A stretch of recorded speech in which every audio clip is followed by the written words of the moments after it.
Today we finish out our playable keep by adding in the final finishing touches. We're going to be adding in our spiral staircase up to the second floor, as well as a magnetized removable roof for easy playability.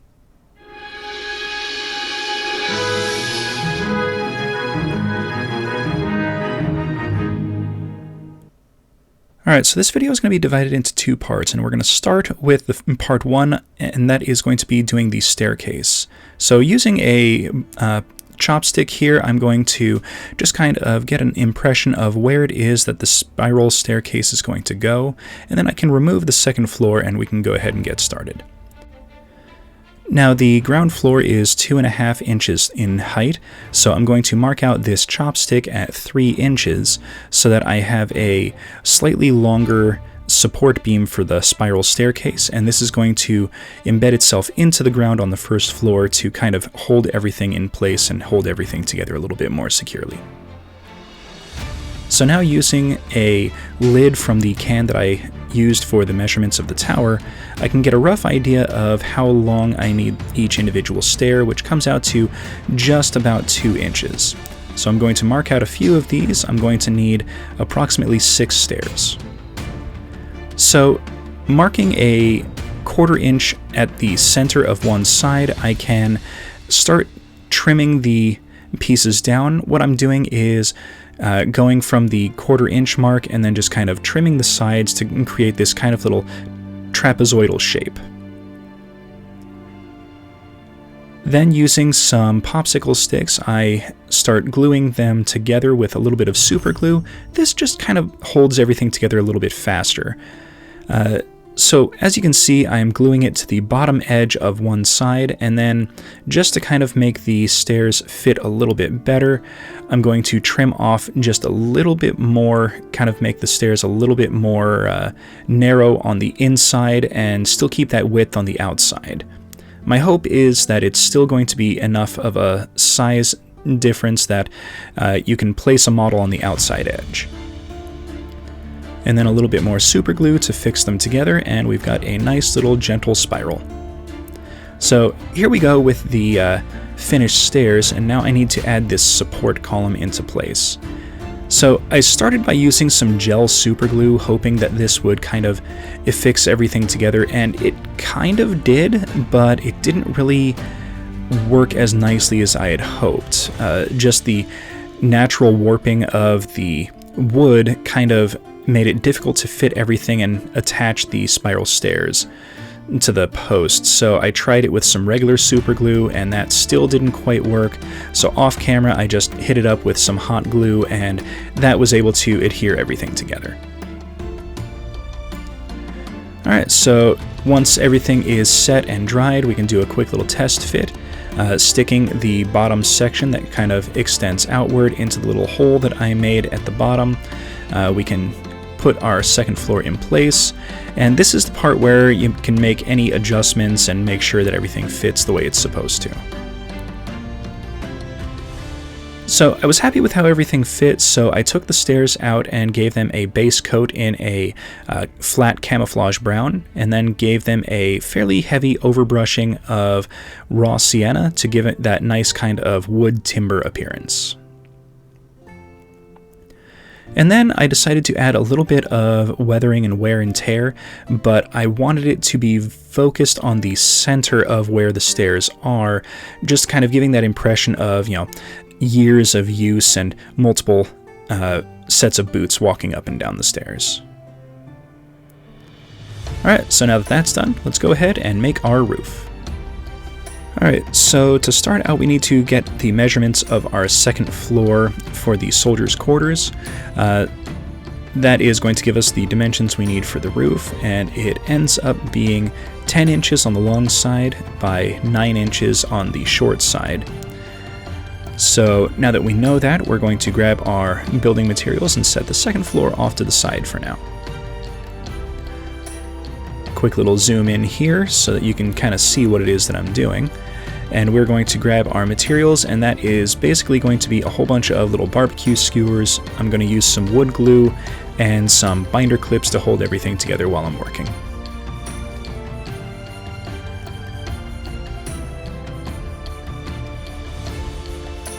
Alright, so here's one finished piece, and then I'll show you how I put it all together. This is going to be one of the long edges, and you can see here I've got multiple overlapping areas. I wanted this to be as strong as I can get it to be. And between the overlapping and the wood glue, it should be pretty strong. Now for the corners, I wanted it to kind of overlap in this fashion, so that I can attempt to get as strong of a bond for the corners as possible to prevent it from, breaking apart during handling. So using my cutters, I trim off a few sections here. I've got 2 very long sections that go the full length of the wall, and then 3 short sections. One of them is kind of a medium length, and then the other 2 are fairly short. So how this is going to work is I've got this section, this is going to be the exact center of the wall, and then using a little bit of wood glue, I attach one of the long sections.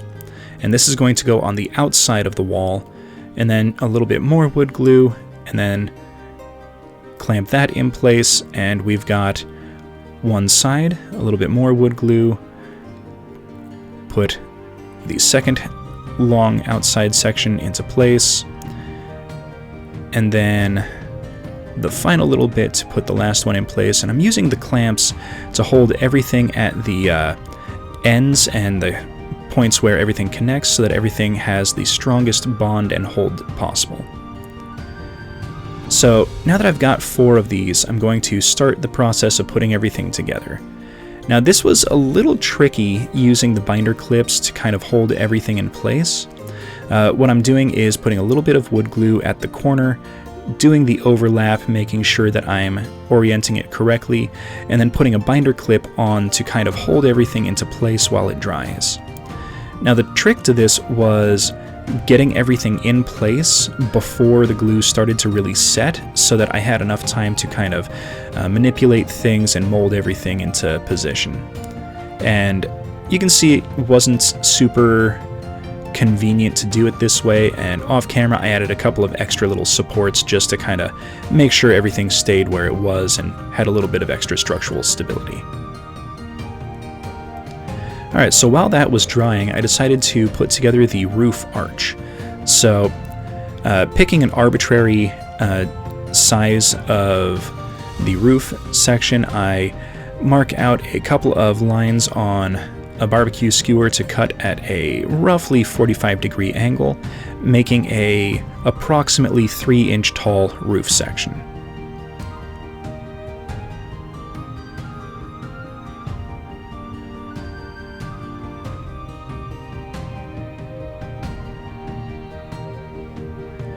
And then using a little bit of super glue just to kind of make everything hold together faster, I very carefully slotted everything together so that the top ridge line had a fairly stable support section.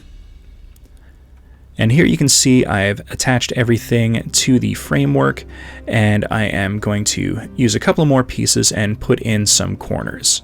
This will give me a gentle slope on all 4 sides of the roof, as well as have enough stability that it's not going to be easily damaged during playability, and the roof shingles that we're going to put on have a lot of points of stability and solid backing. Alright, so this looks pretty good. I added a few extra supports just to make sure that the backing for the shingles wasn't going to kind of cave in on itself. And now I'm going to do a quick little test fit to make sure everything lines up properly. It would be very annoying if it didn't, but fortunately I had all my measurements correct. Alright, so now using just a little bit more super glue, I'm going to very quickly apply a couple lines down some of the support pieces, and then using a piece of cereal box, this is from a box of cat food, but it's basically the same thing. I'm going to fit this on, and this is going to be the backing for the shingles to give it a solid foundation to attach to. And now for the shingles, I'm not going to show you how I made them since I did that in a previous video. I'm just going to add these in alternating strips using a little bit of tacky glue to make sure that everything lines up correctly. Now, the tacky glue is nice in this regard because it doesn't set immediately, so you have a little bit of time to kind of play around with it and move things to where it needs to be. But once it holds pretty well for, the next layer and then the next on top of that. It's a little bit more forgiving and a little bit more rigid than just regular PVA glue as well. Now, as I bring this up to the ridge line and things fully dry, I trim off the edges. And then the corner sections here, I do a few more shingles, just kind of overlapping with a little bit of super glue just to make sure that everything holds immediately. Tacky glue would work in this case, but it takes a lot longer to set. The super glue will hold everything in place immediately, and I don't worry about the individual shingles coming off. And this is just to disguise that connection point. So then taking it outside and doing a base coat of a deep gray, I coat all of these shingles using a downward brushing motion with some burnt sienna. This gives it a nice kind of almost terracotta appearance.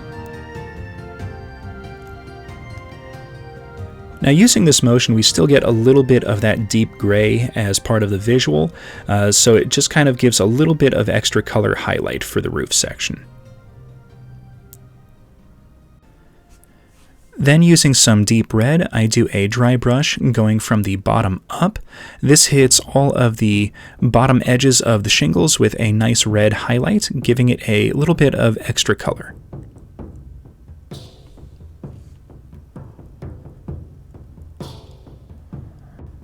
Alright, and now that the painting is done, it's time for the final assembly. So for the stairs, I'm going to do a fairly healthy amount of tacky glue around the bottom, and then a little bit of tacky glue along the edges of the stairs and along the bottom of the bottom step, and then just kind of slot this into place. Now this will give me a little bit of working time in case I need to shift the stairs around, but it should hold everything into place quite nicely. Now for the second floor, I added the magnets off camera just because, nothing really special about that. But the roof section kind of clips into place fairly easily and doesn't really move around. It's a really nice and easy addition to the keep. And just like that, part 9 of the keep and the keep itself is finished. So here's just a couple of little glamour shots of the finished product for the second floor. I really like how this came out. I decided not to add a few doors here or there. I'm just going to make a few removable doors off camera as a supplementary piece for the keep. But all in all, the whole thing is finished, and I could not be happier with the end result. So please everyone, thank you for watching. Hit that like button, subscribe for future content, comment in the comments section, let me know how I'm doing. Stay tuned for future projects, and we will see you all next episode.